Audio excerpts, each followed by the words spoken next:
There are frontiers in Africa too. For 5 years there's been one between Sudan and South Sudan. On the 9th of July 2011, South Sudan declared independence, its people hoping for a better life. But reality has been very different. The country's two largest ethnic groups have waged a bloody war, fighting for the reins of the country. So far, 50,000 people have lost their lives. And on top of that, there's now drought in both countries. Only a few regions have any water at all, and that has to be shared by both people and animals. Bahr el Ghazal is South Sudan's border province with Sudan. The past years have been exceptionally dry. But people still migrate to the region. They follow a way of life much older than the two Sudans. Here we have no sea, we have no rivers. So my life is all about water. I search for water 24 hours a day. I search everywhere. And if I don't find water, I move on. Life is impossible without water. Mata, whose name means rain in Arabic, is a cattle herder from Darfur in Sudan. He and his herd have crossed the border into South Sudan in the search for water. They share this scarce resource with Dinka cattle herders who inhabit these lands. South Sudan gained independence from the north in 2011. But instead of freedom and prosperity, a civil war is raging in much of the country. Poor rains have added to the problems. This formerly self-sufficient region is acutely threatened by hunger. Mata knows he has to rely on the goodwill of his South Sudanese hosts. The wandering cattle herders have an agreement with the Dinkas here. Whoever has a cow that's thirsty can bring it to the water hole, one after the other, so that the water doesn't run out.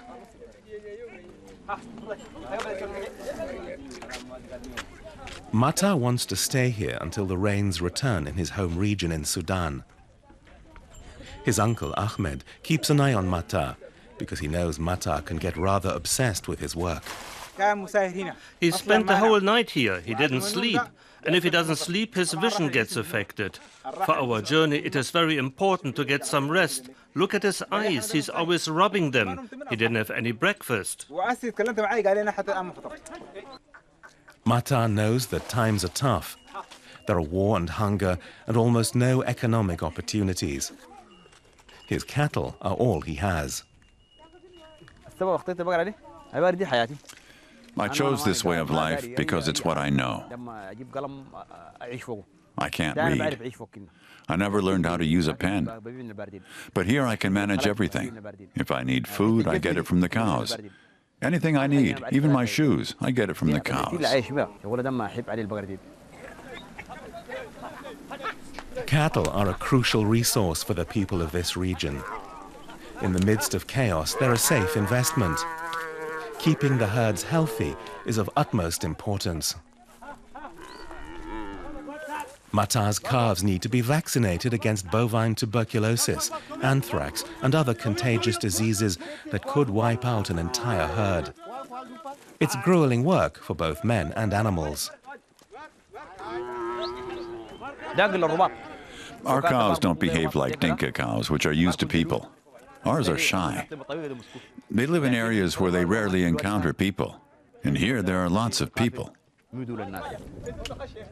The International Committee of the Red Cross has helped vaccinate more than 1 million cows all over South Sudan. Without the cattle herds, many people here couldn't survive. This is the only spot where Mata can find water for his herd. He pays for the water and for the vaccinations. It's welcome cash pumped into the local economy.